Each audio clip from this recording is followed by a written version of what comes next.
So I love this. I'm curious, has there ever been an opportunity for y'all that it wasn't something that was pre-planned out? You didn't necessarily have members of the community plugged into an organization that, it was that was planned and there was 4 months of planning that went into. Has there ever been something that popped up and you were like, we're there? Absolutely, yeah. A great example is just about this time last year. We had a big freeze that hit our community, a week-long winter storm, and that's not something we planned for. You didn't plan that? Oh my gosh! We don't double as meteorologists. But yeah, that was a tremendous time of just obvious community need, and we didn't have months and months to plan. It was that moment. What can we do? What can we do to support? And to our community's credit, so many of our community leaders stepped up and said, we're doing this, we're doing this. And so then it became incumbent upon us to say, where can we plug in? Where can we make an impact? And so, being able to turn that around quickly and say, where is the most immediate need? Well, there's these, we have people in our community whose pipes are frozen, broke, flooded their home, and they can't afford to fix them. I don't have the resources that other parts of our community do. And so we identified a specific fund that was just for low and moderate income families, pipe repair program. Great, we can put money here that we know is going to make an immediate impact because we know the need is there. And so that was tremendous. And then we, again, going back to knowing your community, we know, even in a crisis like that happens in an instant, we know who in our community is making an impact for those most in need. And so we then quickly turn around. We can pick up the phone and call the executive director of XYZ nonprofit, and so we turned around and said, okay, who's getting the most overflow, who's servicing these clients that are experiencing the most need, and so we could make direct donations in support of COVID relief, in support of winter freeze relief, because we know those families are in need, and those organizations are serving them, going back to knowing your community. Right.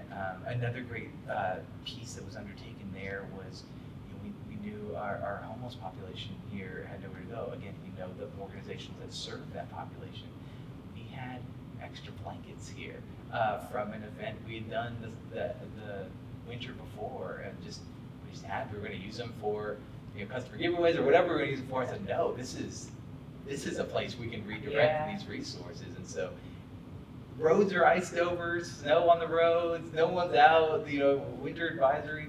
That nonprofit came and picked those blankets up from us. They came because the need was so great. So we donated, I think it was 300 blankets or something like that. Oh, wow. And, but yeah, again, it's a response to an immediate need, but it goes back to knowing your community and knowing, where the need is going to be. I was just going to say, that's what I'm hearing is the reoccurring theme is the plug-in with the community.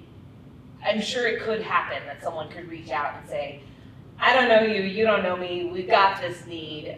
But the vast majority, it sounds like 98% is y'all being plugged in with your community, with what is going on. And that, to me, says a lot to a lot of our small business owners, looking at y'all, is the importance of staying plugged in, one, but two, making sure that there is awareness of the projects you're working on, because so many times we're doing give back projects, but we're not really publicizing it, And so then all of the weight falls on us to do that instead of being able to leverage, hey, let me connect with this person I know at Broadway or at other organizations that can help expand that reach. And I'd love to really key on another thing that I'd love to throw out the word steward.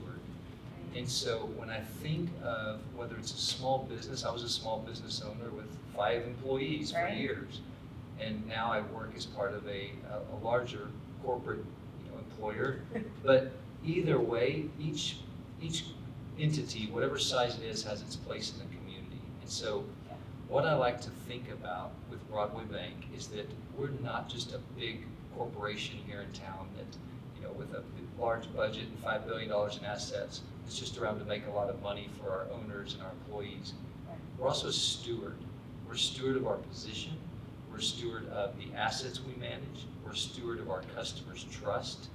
And so just as an individual needs to be a good steward of their resources, we also have a very intentional focus on being a good steward of not only the way we give to the community, but how we give. And part of that is being fiscally responsible as a bank and having some money set aside for things like this, so that when there is a freeze and there are pipe repairs, even though we had, because the freeze was what, in February maybe?